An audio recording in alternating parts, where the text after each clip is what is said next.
peruntukan daripada kutipan dana disalurkan kepada MPOGCF pada setiap suku tahun.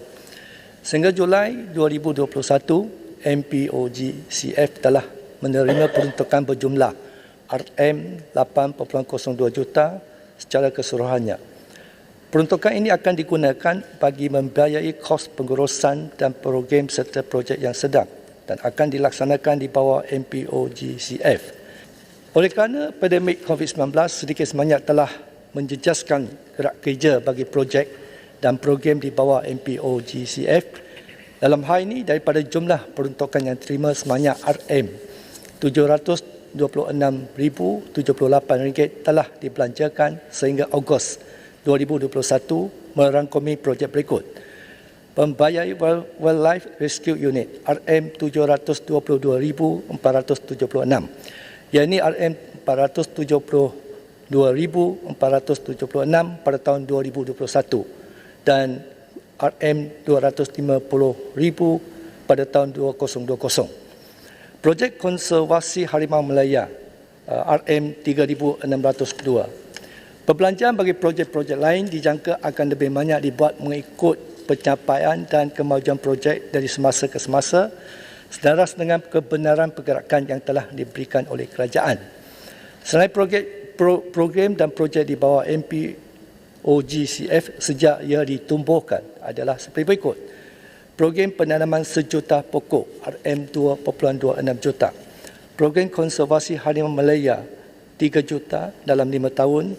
Elephant Grass Planting RM483,120. Pembiayaan Welfare Rescue Unit RM945,000 dalam 3 tahun. Borneo orang utan dan Borneo Elephant Populasi Survey RM1.5 juta. WRU MPOGCF Coffee Table Box RM150,000. Penanaman semula pokok hutan di Putrajaya 2 juta. Penanaman semula pokok hutan di Melaka 420,000. Projek perhutanan semula Central Forest Spy CFC Kelantan 2.85 juta. Projek penanaman dan pemulihan pokok di Taman Botanik Kuala Terengganu 1.2 juta. Projek papan tanah kawasan lintasan hidupan dia 1 juta.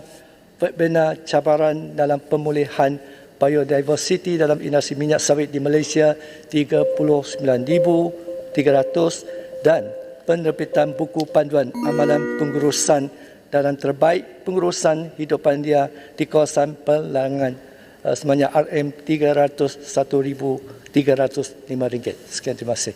Soalan tambahan Tang Masalah Sebutir. Terima kasih Tuan Di-Pertua. Yang Berhormat Timbalan Menteri, tujuan utama wujudkan MPOGCF pada waktu bila saya pegang jawatan menteri adalah untuk menunjukkan kepada seluruh dunia di mana industri sawit ataupun penanaman pokok sawit ia boleh wujud bersama dengan pemulihan hutan, penanaman pokok jenis hutan, konservasi dan sebagainya. Tapi saya nak bagi saya komen ialah sampai sekarang ramai penanam sawit tidak tahu tentang projek dia di bawah MPOGCF kerana kurang publicity dilakukan oleh pihak kementerian ataupun MPOC, dan saya rasa sekarang kita masih menghadapi yang banyak serangan terhadap industri sawit Malaysia ni. Kita sepatutnya mewah-wahkan semua ni green project yang dilakukan di bawah MPOGCF ini.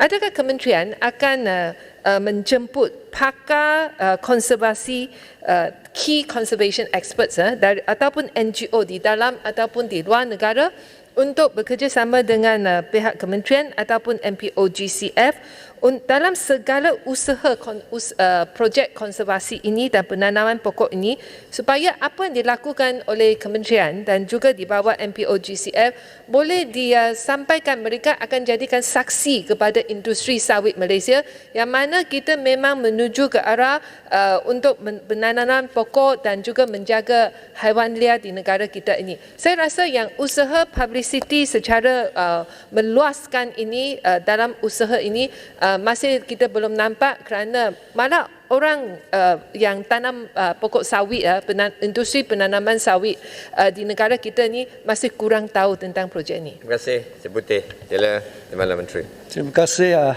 Yang Berhormat. Saya setuju perlu diperkasakan lagi untuk promotion sedemikian.